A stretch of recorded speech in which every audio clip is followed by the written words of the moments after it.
morning, everyone, and welcome to today's very special space we have here with our very good friends at Pixels. My name is Kermit, your host for the evening, and today's space is all around the main question: how to build culture. How to build culture. I'm joined by some incredible guests, some of my favorite builders, and some of my even friends that I call in the space here today. So I'm super pumped. I'm super excited to get right into the topic. But first and foremost, I do have to check in with the homies. I do have to check in with everyone, make sure everyone is sat back, ready to give us the some of the most impressive insight that I've heard.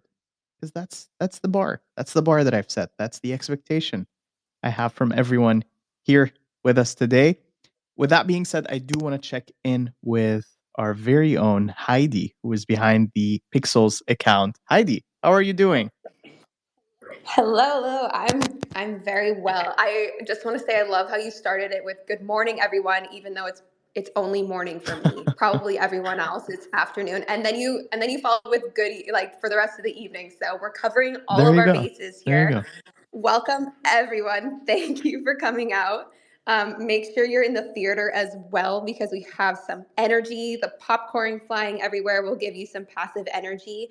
And yeah, let's get going. I'm so excited for this I one. love this. I love this. I know this is a topic that is perfect for you, Heidi. I know we've had a back and forth around community, around culture, cults.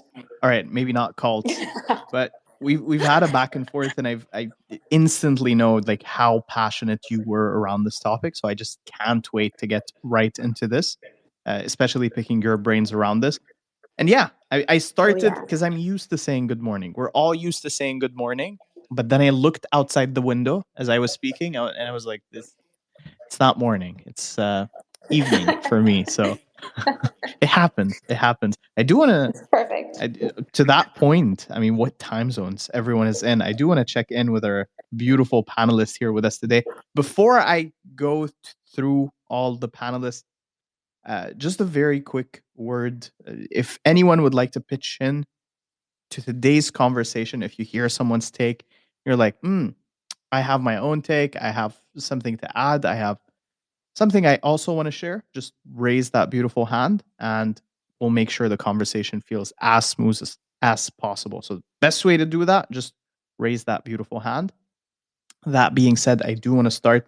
So, I'll go in order of who I see on my screen, which might be different for everyone, but I'll start with Spike. Spike, where are you? Where are you based, Spike? Is it morning? Is it No, no, my evening? Is friend. it night? It's night. I'm based in Paris, so no GM for me, but GM guys. Nice to be here. Thanks a lot for the invite. Always a pleasure to chat with you, Kermit, as well. I see some friendly faces. Nice to see you, RPH, and so on, guys. So yeah, excited for this space and chat about culture. And yeah, it's not the morning for me, but I'm still wide awake, so all good. I love this. It's always morning. It's always morning in Web3. Spike, you had a blue background. Why the change to orange? What does this Mm. symbolize? What is the cult up to? Yeah, it's about being on brand, my man. Yeah, no, Let's I go. had to switch because we're actually reinforcing some parts of the persona brand. So it's a little teaser about what's to come in the next few days. Yeah. I love this. I love this, man. Super happy to have you here with us. And Thanks. I mean, just looking at that orange background, all of a sudden makes me want to check in with RPH from Steady Stack. RPH, where are you right now? Yo, yo, yo. Good morning, good afternoon, good evening. I know everybody's all over. And I got to say, Kermit, this is my first time on a space with you co hosting. So I'm very excited for that one. Hey, But yeah, right now I'm in the Boston area. I'm on the East Coast in the United States.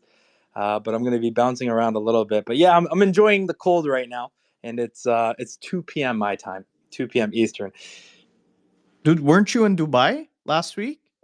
Yeah, so I was all over in January. I went to Saudi, then I went to Dubai for a few weeks. Was supposed to be there for 5 days, turned into 2.5 weeks. But it's very similar to being up on stage with the legends like you guys, Spike, Pixels, Kermit. The conversations just go so well. You end up wanting to stay. I love that. I love that, man. I love that. Super happy to have you here, man, and safe travels. You said you're in Boston right now, if I Yes, didn't miss sir. that. Yes, sir. Beautiful, man. Boston, Beautiful, enjoying the beautiful cold. Boston. Enjoying. Yes. Is there such a thing as enjoying the cold? I don't know. Heidi, didn't you say you're from Canada? Oh, Canada. What is the anthem? I forgot the anthem. Yeah, I'm from Canada. I'm in Vancouver, which is generally warmer than the rest of Canada. But it's gloomy. It rains all the time. Do It's people a little do depressing. people enjoy? Is there such a thing as enjoying the cold? To a point, I would say. I don't mind when it's cold and not raining or not snowing. I mean, fair. Yeah. That is fair. That is Yeah. fair. I do not enjoy rain either. It always gets Fair. in the eyes. You can't look ahead. You need to hold an umbrella. But anyway, beside the point, we digress. We digress. One more panelist I do want to check onto is Pluto. Pluto, who's behind Pluto today? Who am I speaking to? GM, my friends. I'm Web3 Poet. I'm the creative director of Pluto. Hi, guys. Pluto, I'm not sure. Is it just me or is there's a bit of a scratch? No, it's like a static. Yeah, a bit of a static on your end. Hold on, yeah. If you want to, just very quickly, feel free to disconnect what you've got connected right now, reconnect, try something else, because on our side, we do hear a bit of a rough static. And whenever you're back, are you back? Hey, Kermit, is this better or is it still static? Still a bit of a static. I'll go and reconnect real quick. I'm sorry. Beautiful, beautiful. No worries, man. Take your time. Soon as you're back, just give me a wave and we'll welcome you back on stage. That being said, I do want to pivot right into today's conversation. How to build culture. How to build culture. I feel like we have to start with the question, what is culture in Web3? How do we define culture in Web3? And who better to ask than I prefaced this, Heidi. I prefaced this by saying you're so passionate around this conversation. So who better to start this conversation than going to you? What is culture, in your opinion, in Web3? I think just defining what culture is actually such an individual experience. And I was watching someone the other day talk about the differences between simply living in the US and in France and the culture differences there. And people say, oh, the US doesn't have culture, but that's not true because American culture is like pushed around the world constantly by media. So it's just like, how does one define culture? I think is just a very personal experience. Earlier in my intro, you said something along the lines of, or maybe I just thought it, I don't know, of, culture and pixels and how we built that culture. And it was very intentional, but at the same time, coming from me and Luke's personal perspective on what we think that culture should look like, if that makes sense. So culture in Web3, I mean, it really just depends on the community that you're a part of, right? And the community that you want to be a part of. And I can't stress that enough. Pixels culture is very much like welcoming, friendly. We don't swear, we don't say mean comments, even in jest, because we just want to keep it, farmer friendly, which we can talk about that term later. But that's the Pixels culture. That's our experience. That doesn't mean that it maybe suits you, or maybe it suits you so well that you feel at home there, which is our goal, right? So I think defining what culture is an impossible task because it's just a total personal experience and broader. So in like group settings as well, like our project and others. Did you say farmer culture? Did I hear that right? Okay. So I would say like a year and a half ago, I coined the term farmer friendly. As a way to, it's still so prominent. It's so funny. Someone literally literally 2 seconds ago just posted in our Discord a sticker that we have called "Keeping It Farmer Friendly," and it's just it's actually been really successful in encapsulating our culture and like kind of empowering other people when they see something that they're like, oh, that maybe it doesn't really work with our culture. They just like say, no, we're keeping it farmer friendly. Like, is that farmer friendly? I don't think so. So it's kind of like fun to put like a name to your culture as well.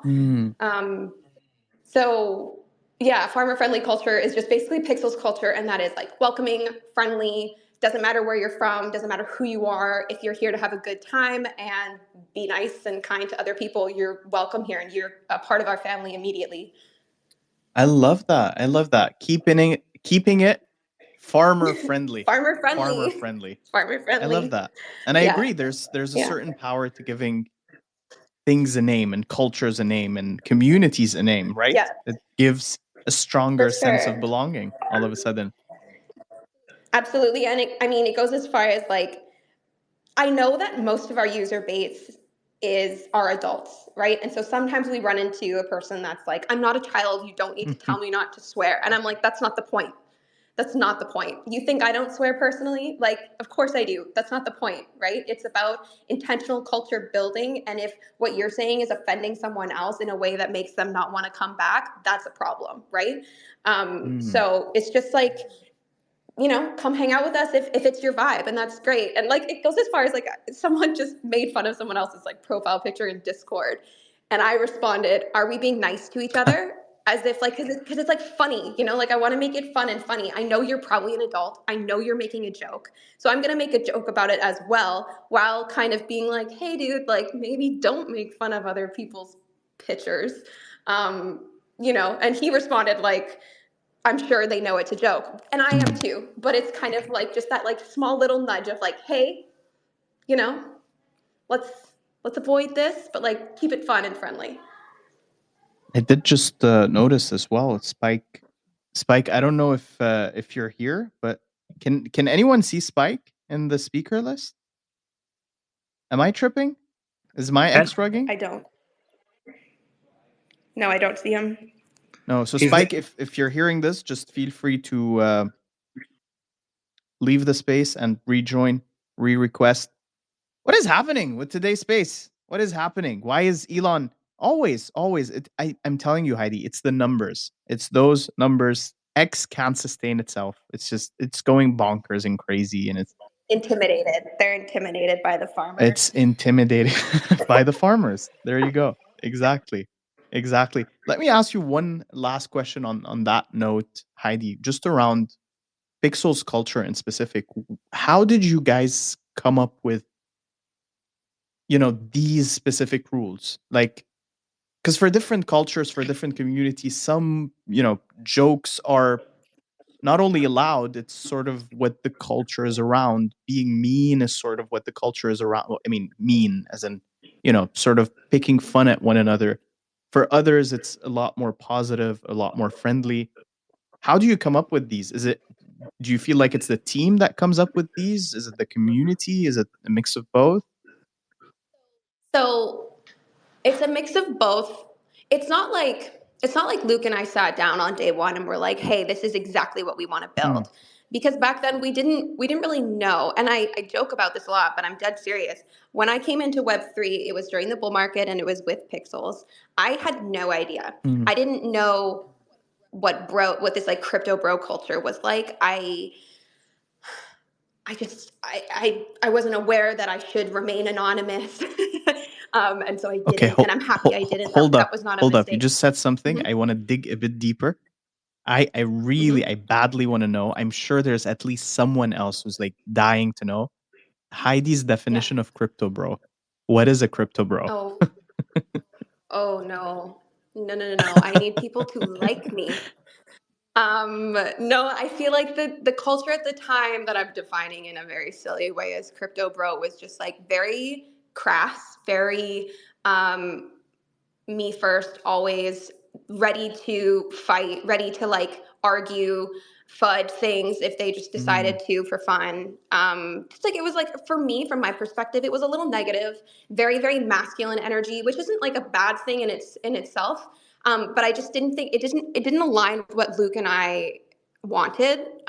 So the contrast of that was that I came in and started doing very silly, childish things, because at the end of the day, too, that culture of the bull market was great and wonderful for so many bad thing. It just wasn't a farming game, right? Oh, yeah. Like, it didn't make sense for the brand that we were building. So taking that into account, we were like, okay, well, we're building a nostalgic game that literal, children should be able to fund and be included by. So that's not that the culture should be necessarily childish, but it should be comfortable enough that people are okay with sharing it with their family members, regardless of age, background, whatever. Also, as a woman in Web3, I needed it to be welcoming for women. That was like one of my huge goals, and it still is. And that's what I say. It doesn't matter who you are, what you identify yourself as, where you come from. Like, I want Pixels to be comfortable and welcoming to you, period. Like, that I would say is like, if we're talking about Pixels culture, like, that's at its base, right? So yeah, it kind of just grew from there. And then I know we'll probably get into it more, but about you asked me about, does it come from the team? Does it come from the community itself? And I say both. So because through my culture and what we were trying to build, we found those individuals that wanted to do this with us, right? So those people, they're like, great, I love this. This is my home. This is where I want to spend my free time. I want to be a part of this project and its growth and its journey. And that's what I want too. Like-minded people. It was like, awesome, great. We're friends and we're going to do this together. So it's just continued to trickle out and out and out as we've grown too, just finding those individuals that are like, yeah, this is where I want to be. And like I said before, it's also found people that are like, this is not my vibe. That's fine, right? So yeah, it's a bit of both, like community or team kind of setting a basis for what we think will work and what we want, and then finding those individuals that are like-minded. I love that. AKA keeping it farmer friendly. It's TLDR. I love that. I love that. So you did hit on a lot of very good points, which are, you as a person, as a team member, as a full-timer in the space, you also want to make a home that you're happy to spend time in throughout your day, right? You want to surround yourself with people who share your values in a lot of ways. I love that. Keeping it farmer friendly. I'm going to start using that. That is catchy. I don't know if you guys did this. Do it farmer friendly. Farmer friendly. There you go. Crypto bros, keep it farmer friendly. I do want to check in very quickly with Pluto, just to check in on the mic situation. Pluto, can you hear me? All good? Well, it was great hearing from you. I do want to pivot very quickly to RPH. How do I pronounce your name? Because is it do people say RPH every time they want to refer to you? Do they say Ripa? Hey, Kermit, can you hear me now? I want to pivot very quickly to RPH. Oh, he's got a nasty lag. Oh, Pluto, hold on. I'm gonna message you privately because I think you're probably 1 minute behind on RPH. Can you hear me? Yeah, bro, Am I I tripping? can hear you, and let me know what we need to do to get Unfungible their own private support group with Elon, because you guys are killing it, and they're trying to kill the vibes. Exactly. I'm telling you, man, it's the numbers. I just realized, by the way, just for everyone listening, we're at 600 live listeners right this moment, right this second. So here's what I need from you. I'm gonna be a bit needy. It's been 5 spaces we've done with Pixels. I've never been this needy. So I'm gonna start asking for things. All right. The only thing I ask is that we help spread love throughout the space. The best way to do it, that bottom right button, that bottom right corner button, click on it, like, comment, maybe leave a question, bookmark. That helps a ton with just spreading the love and reaching as many people as possible. Pluto, I'm going to text you on the back end, just making sure everything is all right. RPH, my question for you, I mean, first and foremost, how do I refer to you? Do I say RPH, Riff, ARF? It's honestly close? for you, Kermit. It's anything you want. Anything. A lot of people say RPH. I've heard some people say RPH. RPH. There you go. RPH. Ready Player H. whatever it is, whatever floats the boat. Love that, man.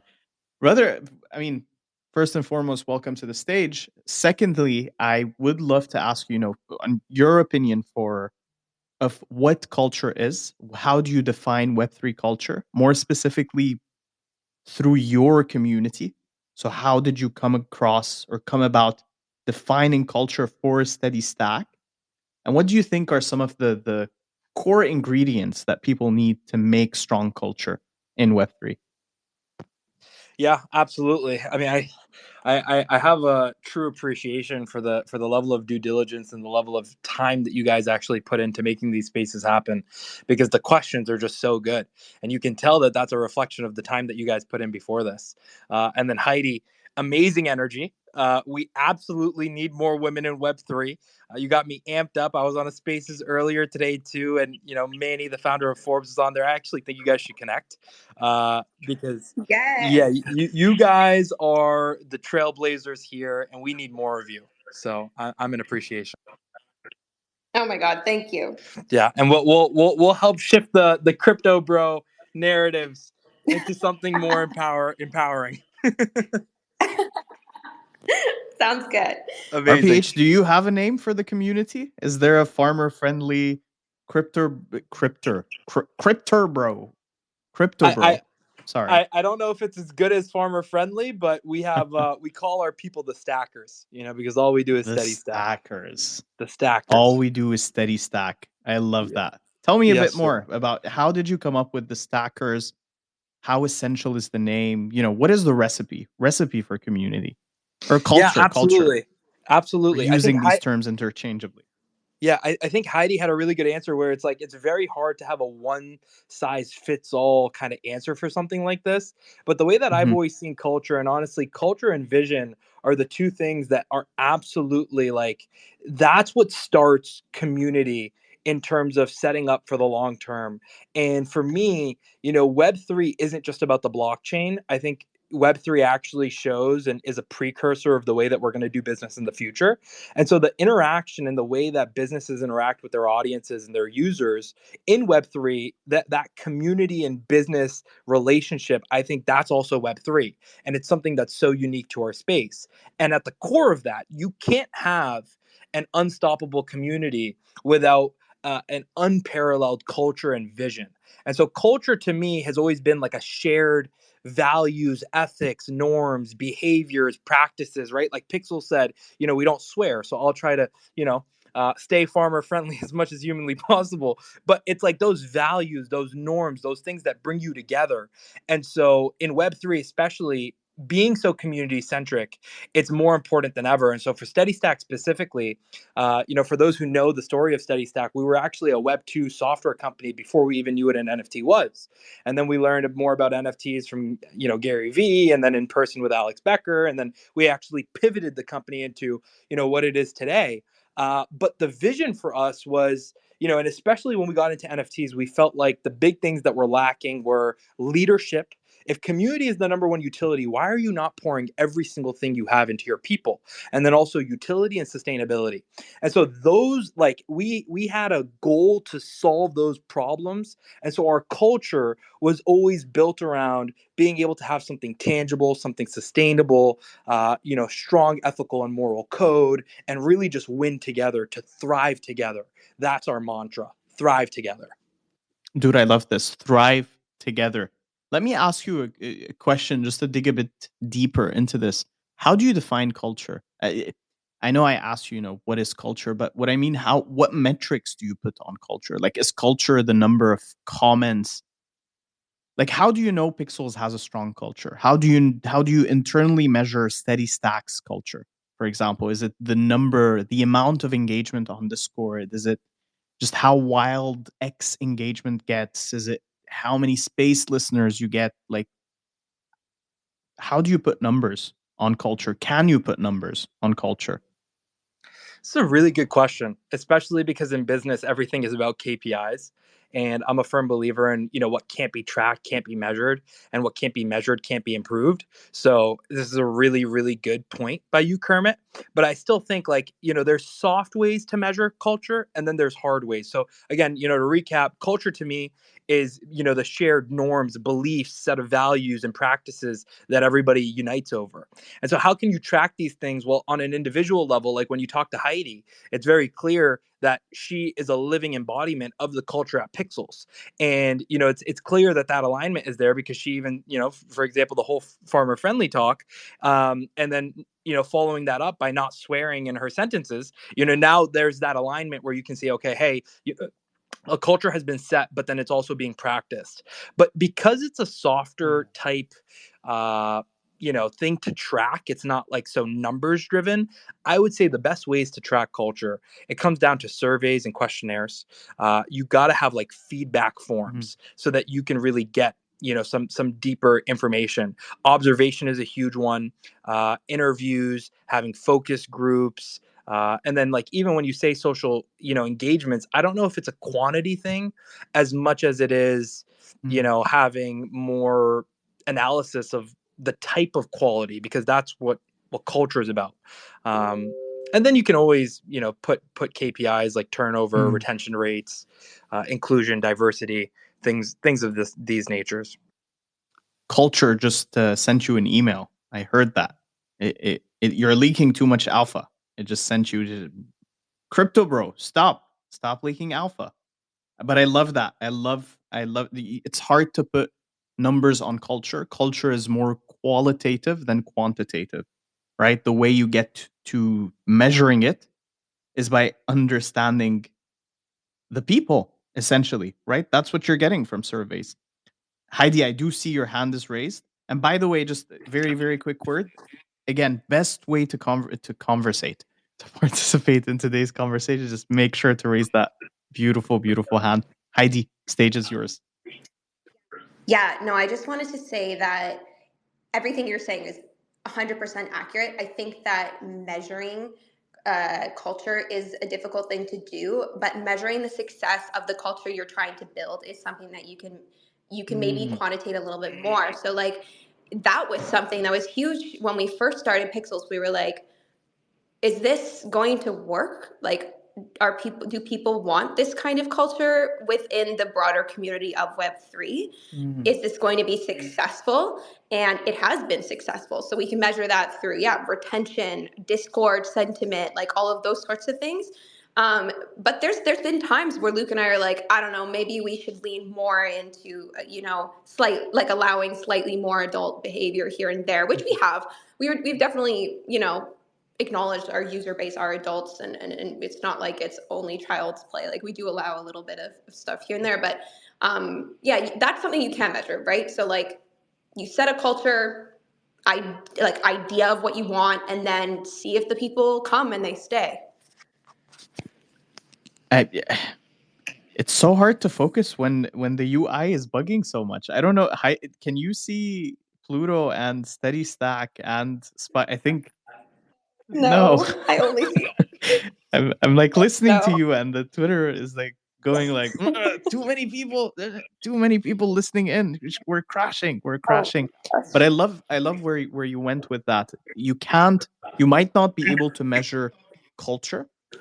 You could, however, measure the success of culture success, right? Or the impact that your culture has essentially on the space. What do you look for exactly? And to take it a step further, how do you measure the success?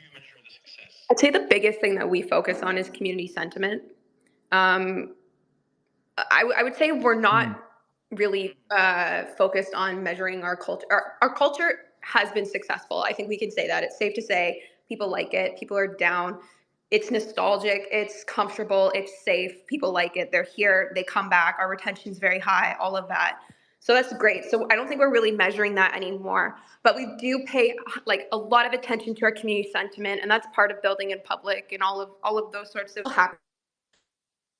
Are people generally talking in a positive manner? Are they being welcoming? Is it, are they, yeah, all of those sorts of things. Sentiment is something we talk about constantly as a team, just listening to the community and making sure that they're having a good time. Okay, big question. Is floor price sentiment? Is floor price equal sentiment? Oh my God, what a debate. So we don't talk publicly about our floor price ever. And it's because, gosh, I know I talked about this on a space a few weeks ago. I don't know if that was ours or someone else's, but back when, especially during the bull market, people would constantly be like, oh, Pixels, this NFT collection. And I would have to say, no, we're a gaming studio using blockchain technology. We're not an NFT collection. We have an NFT collection, and it's great, and it enables gameplay in new ways that, we're utilizing Web3 tech, right? But we're a gaming studio, so that's always been our focus. So floor price can absolutely affect sentiment. I'd be stupid to not admit that, but it's not something that we focus on. We focus on gameplay and making sure people are having fun. That is such a tricky thing to communicate, I reckon, because literally what you just said like reminded me of, there's a slight variation of it that I don't know if anyone remembers, but Doodles had pointed out a couple of, maybe a year ago, a year and a half, I don't know. Time is irrelevant in Web3, where they said essentially something that is somewhat similar, like, we're not an NFT. And everyone flipped. Everyone's like, what do you mean you're not an NFT? Dump. Everyone just collectively dump. So how did you go about communicating that? Like, I'm super curious. I mean, I bluntly said that often. They bluntly said It's that not, often. yeah, and it's not. I want to make. And I always made sure, and I am right now. Our NFTs are fantastic. Our farmland, our landowners, all of that we focus on all the time. It's a balance of personas, which is all about game design and all of these community building, all of these sorts of things. It's not like we don't care about them. We love our farmland. We love our landowners. Like, they're a huge part, they're an integral part of our game, of our ecosystem, of our economy, all of these sorts of things, but it's not the only thing we do. The land is there to enable gameplay. And so that is what we focus on, is the gameplay, right? Are our NFT holders having a good time? If they are, that's success, right? We focus on utility first. Like, what's the point of having a farmland if you can't use it for enabling fun gameplay, right? Which is where, game first always comes in. But that doesn't mean that, like, we don't acknowledge that we have an NFT collection. We absolutely do. It's an integral part of the whole ecosystem. I mean, would you say that? I'm sorry, I was I was literally about to throw this question to Spike, and then he disappeared from my UI. All right. I do see Big Boy has joined us in right now, so perhaps throwing it onto you. RPH, you might also be on desktop because you're waving at me. So if that's the case, we'll also take your insight on this. One thing that I'm sort of hypothesizing right now is culture is also the roots you set from the get-go. Like, my thinking right now is that it's so hard to shift so drastically once you're 50% of the way in, a year into building your project, which is where we've seen a lot of the backlash, a lot of things, community building basically gone wrong, where the community ends up lashing back at you like, no, this is not what we signed up for because these are the terms you gave us, and that's not what I'm here for. That's not what I signed up for. Big Boy, any thoughts on this? Like, how critical or how crucial is just setting the tone from the get-go? versus Hey, what's up, pivoting? guys? Hey, finally we're up here. Sorry about what's going on with the Pluto account, but look, I think it's super important to set it from the get go. I think when anybody gets into a community, whether it be an NFT project, a token, whatever it may be, from the get go, that's gonna, I guess, carry on the vibes from then on out.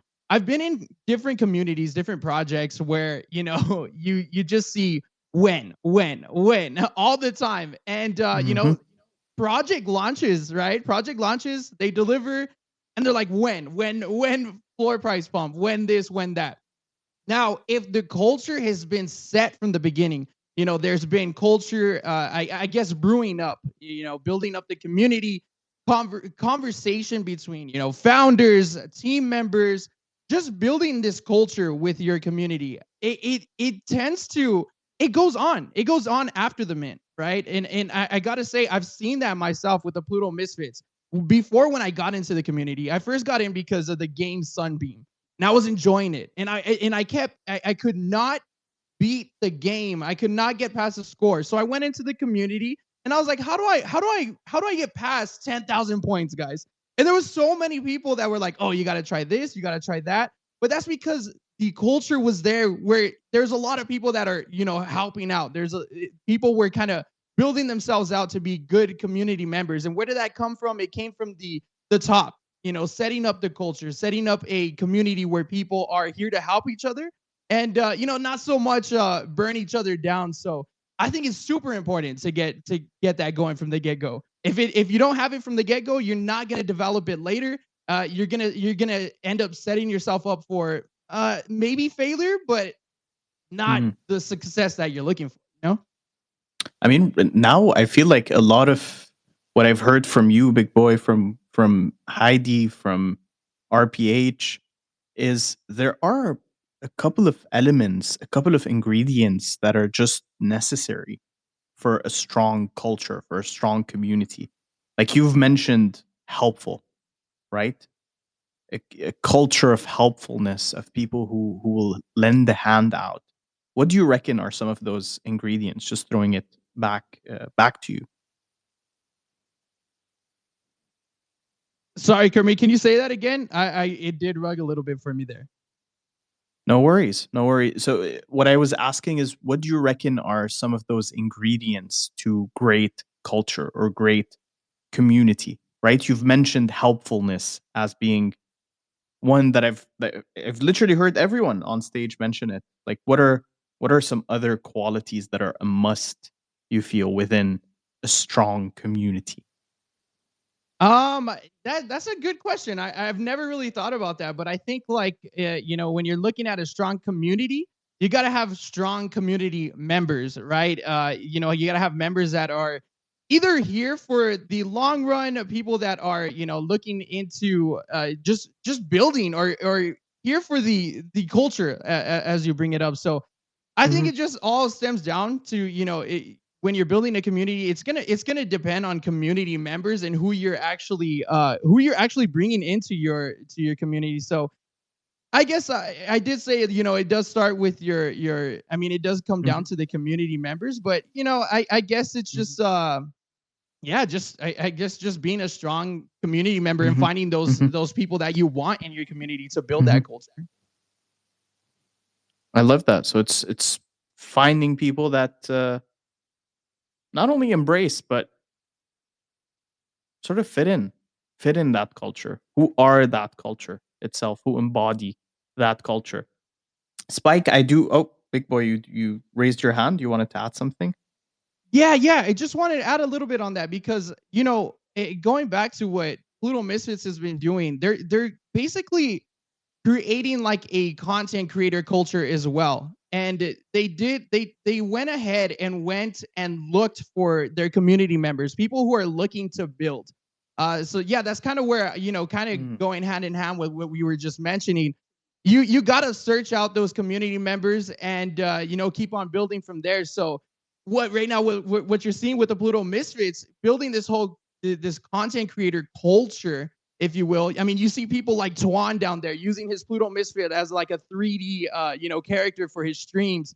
You're starting to see these people kind of just utilize what the projects have given them. So yeah, it's just going hand in hand. I just had to bring that up because that's what I've really liked about what's been going on with the Pluto Misfits. They've searched out those people and they've built out that culture from finding people who are people, like you said, like-minded, people that people that can be strong community members.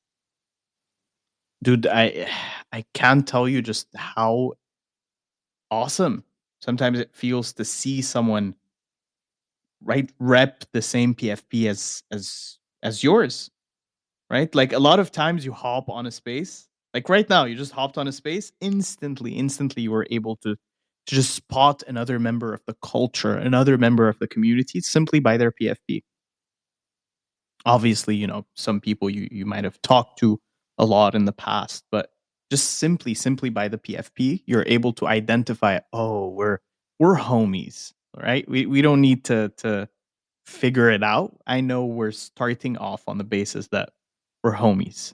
We need to support one another. I love that. Shout out to you. Shout out to Tuan that you also gave a shout out to earlier. Man, Spike, fourth time I want to pivot the question to you, and you disappear from my UI. So Okay, I can add something. Go ahead, Heidi. I was like waiting for you to talk to Spike, but I'll just after what Big Boy said, it had me thinking about like the type of users that are like-minded and whatnot and all of that. Your question, I think, was along the lines of like, how do you know it's the ones that are like there for the long run and all this. It comes down to like passion. Like, are they passionate about what you're building? If the answer is yes, then they're probably going to help you build it, right? Because they want to be a part of it too, and then allowing them to be a part of it as much as possible. And then are they, in Web3, the incentive is really like people want to make money, right? Like, once again, I'd be stupid to not admit that people love to make money, incentives of making money, all of that kind of thing, right? But are these users being helpful and sharing things and having fun and just hanging out when there's not that incentive? So it's not only about are they helpful, do they fit in, with the certain values that the community embodies. It's also about them being passionate about your vision. Yeah, and something I often talk about too is that like we're a game, so this might be more specific to a game, but I'd also say it works for any community, and that is that people have 24 hours in a day. They got to sleep, they got to eat. Most of us have to work. So a lot of the time when they're hanging out in your Discord, they're hanging out in the Pixels game, they're tweeting about us, that is their spare time, which is limited. So what is it about your project, what you're building, your community, that gets them using their precious few hours of spare time, like spending their precious few hours of spare time in your community, in your game? I love that. I love the way you think about it, Heidi. And again, I knew as soon as I walked into the space, I knew you just have these bangers. I just knew it. Very quickly, I do want to pivot to Spike before Elon decides to rug us again. Spike, very quickly, because I know as we start GM. Oh my God. I don't see. Okay, no, I see you again. Oh my God, my heart skipped a beat. I was like, I heard GM, and then you disappeared and you reappeared. So what do we do, man? What do we do? It is what it is. It is what it is. As we started the space, man, you were telling me a lot about, especially when I asked you around the background change, right? You mentioned the branding, which I feel is a key word, right? Branding. Absolutely. How you align to your own branding. What is sort of your theory for community building? Right? I would love to get your idea around that, more specifically around, like how essential is the founder persona in a community? Yeah, absolutely. I think I mean, we've touched a lot of different topics. I'm gonna try to speak quite fast because I think I will rug like 80 seconds, so I'll go fast. But we've discussed Are about you just very quick? Are you like yeah. when we stop seeing you? Do you still see us? Yeah, I still hear you. It was a very nice and interesting chat actually. I still hear you and I'm still there, but somehow I disappear, I guess. No, All but right, go ahead. Go ahead. we've talked a lot about company culture, country culture, even, and Web3 culture. I think it's super interesting. When we develop the product, I think having an impact on the culture around us is a bit like the end goal that I see. Like if you manage to do everything like really well, if you manage to develop your brand very nicely, if you manage to develop your vision very nicely, your IP, and then a product that people engage with, like then the end goal and what you hope to do will be for to actually have an impact on the culture around you, the culture of your space, right? And I think actually it's quite funny, Leon, that is in the space right now. I'd actually a really nice tweet recently where he was talking about when you sell your brand, sell it like you're selling an identity. And I think that's very true, and that's also a very nice link towards the culture topic that we're discussing right now. Because if you do everything correctly, on the long run, you will have people that will say, I am an Apple guy, because they connect to the culture around your brand. Or I am an Azuki, or I am X or Y brand, right? And I think that's a bit the end goal that you have when you set sail to develop a product, right? It's to have this final cultural impact and impact the behavior of people, impact the culture around you, the norms and so on that we discussed during this space. And yeah, as a founder, I think it's fundamental because you have such a big voice to actually set this culture, set the basis for it for your product. On our company account, I can't really go forever about this or that, right? But having your personal account where you can share your voice, where you can share your beliefs, where you can share your culture, actually, what's behind the product, I think is super important, and we've been doing it this way, and we find it very valuable for that. Dude, you mentioned something very key right now, which is identity, right? The moment someone adopts identity, just like Apple, you've given the example of Apple. So many identities also in the space are very, very strong where people just want to adopt that identity. They want to be part, they want to belong to a certain identity. Do you think, like in that line of thinking, do you think that someone adopting your PFP is sort of the final line of initiation before you say like, "Oh, this person is in the culture. He's like in the community. This person is, the community," or is it the behaviors? Like, how do you know once someone like is in? Is just in? I think it's more behaviors than just a PFP, but a PFP is part of it because it's a sign that you belong. It's a sign that you want to be part of this community. So it's like the first sign that, okay, you want to be in. But I think it's more behaviors when you see people that come every morning and call each other by a specific name that only happens like or only exists in your community. For example, we have that on one of our game, Ultimate Champions. People call themselves champs in the community. That's the little nickname we have for players. And when you see people coming in day after day, and after 6 months, they all start calling themselves like that. You can see that they also come on the weekend, on the Saturday, to watch a game together, to chat about it. For me, that's where you can start feeling that you have an impact. That you really have potentially a cultural impact with your product and what you're building, and it gets fun from there. It gets fun I mean, man, I'm starting to notice a lot of resemblances in successful communities and successful cultures, right? One of them now you mentioned is certain insider names that we share with one another, whether it's the champs, the stackers, the farmer friendly. I love that one, farmer friendly. It is so cute. It's so innocent. It's farmer friendly, farmer friendly. Big boy, what is a Plutonian? Is it Plutonian? That is such I feel we're misfits, brother. We're misfits out here. dude, how could I not guess this? How could I not guess this? We have misfits, we have farmer friendly, we have stackers, and we have champs. Dude, I love this. I just looking at this panel. This is an OP OP panel. Just very quick before I bounce this final segment, to anyone listening, make sure you drop a follow to every single person speaking here on this panel today, from Pixels, from Spike, from Persona, from RPH, from Steady Stack, from Big Boy, from Pluto themselves. Just make sure to drop a follow, because all of these guys are insanely smart and amazing in their own respect. Final segment. I'll play this sound. There you go.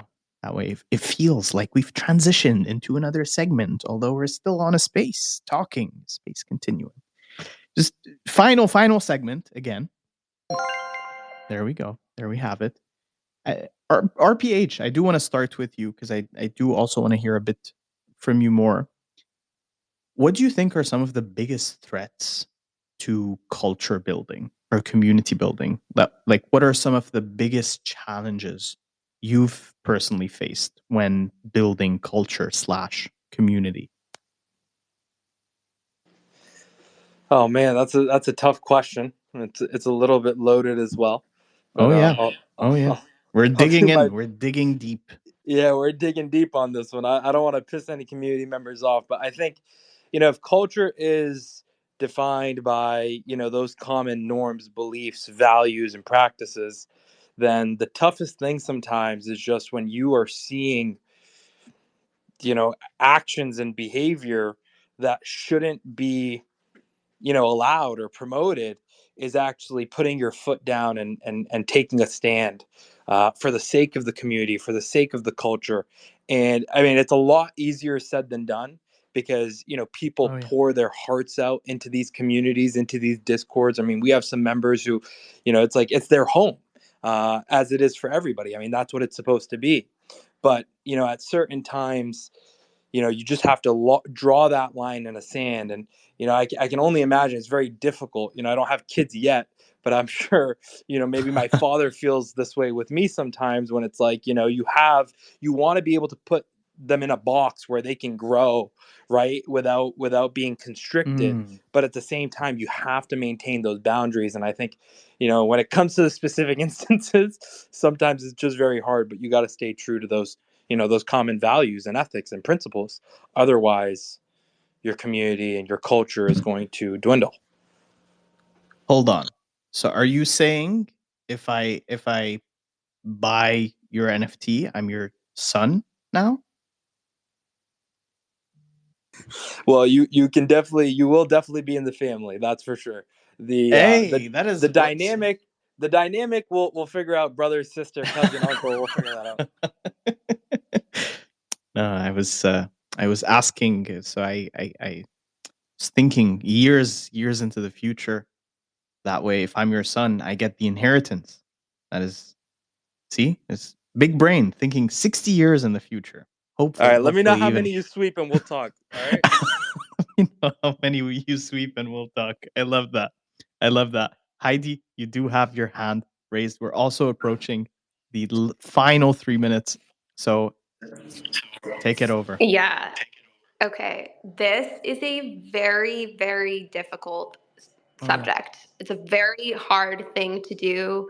It takes a massive emotional toll on us as a team when we have to deal in these sorts of situations. And so why I raised my hand is I just thought I would bring up like how I generally go about a negative person, someone that's fudding, someone that's tearing apart the community in our Discord usually is where it'll happen. And just like not having a good time, right? So what I always try to keep in mind is like, they're here 9 times out of 10, it's because they're really passionate. They care. They feel like something isn't working properly, something's unfair, and they just need to be heard. So I try to hear them out, and I also will respond to them like, hey, this is why it's set up this way.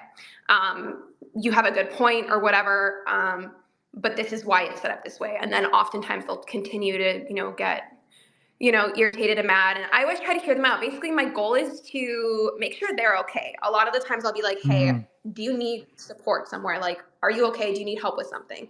Because I think that just meeting that, like fighting fire with fire gets absolutely nowhere. And you're left with an upset user that probably will leave the community, and then a bunch of spectators that are also upset by what happened, right? So I try to go in with like, hey, I hear you. I understand your frustration. This is why it's set up this way. I hope you can get on board with us.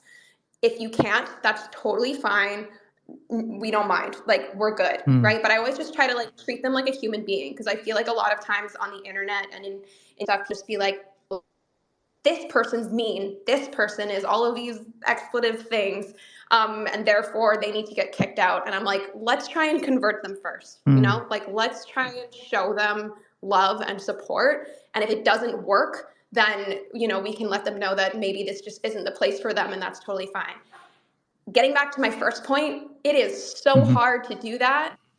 It takes an emotional toll on me, on the people watching, on everything, to not fight fire with fire. But in my experience, it helps build the community and makes us stronger as a whole. So I will always do it. And I think it's important to treat people like humans. So there we go. I think that's the first time I've gotten that. So how is it the first time, Heidi? How is it the first time? What do you mean? Go listen back. Listen back. Probably there's a lot more. Or maybe it is, then shame on me. I haven't been farmer friendly enough. Oh my goodness. That is the takeaway. That being said, so many gems dropped today. Honestly, from just hearing all of these just great, very insightful people, share their insight, it seems like there's a lot of common ingredients that go into culture building or successful culture building. And there's also a hint of, I would say a lot of the roots seem to be very team based, right? As in, you embody your own company culture. If the people at the head of the realm pyramid, no, I don't want to call it a pyramid. Send us all to zero. All of a sudden, everyone will come to me. Kermit, you've crashed us all. You've done that. No, not the head of the realm. The people at the head of the realm, they start the culture by who they are, what values they embrace, how they're like, how they talk, how they behave, how they handle themselves. I love this. Heidi, very, very quickly, just any last minute words, last minute alpha you'd like to share with everyone before we wrap up today's magnificent space. Oh my gosh, why does that question make me more nervous than any of the ones you've asked? Yeah, things are coming. We are so busy behind. I even describe how busy we are. When Pixel, guys, that's the question. That will be answered soon. Can't leak it yet, but it's coming. So make sure you're doing the When Pixel tasks. We are doing big giveaways every day. Post the giveaway winners in Discord, which I'll do later today. I know we've backed up a couple days there, but big things are being given away. So make sure you're participating in the daily tasks. And yeah, When Pixel, guys. When Pixel. When Pixel. When? That is always the question. Who was it that mentioned this earlier? Big Boy. Big Boy knew he knew the prophecy all along. He knew we would end the space asking when. I love this. When. Heidi, thank you so much for having me on today. Thank you so much for having all of us. Just a special thank you to the Pixels team for making this space possible. A special thank you to our beautiful panelists, Spike from Persona, RPH from SETI Stack, Big Boy from Pluto, and Pluto themselves. Thank you so much for coming here. Make sure to drop a follow to every single one of these legendary speakers. This has been your boy, Kermit, signing off. See you all next week for another incredible space with Pixels. With love, your boy, Kermit. Let's go! Let's go!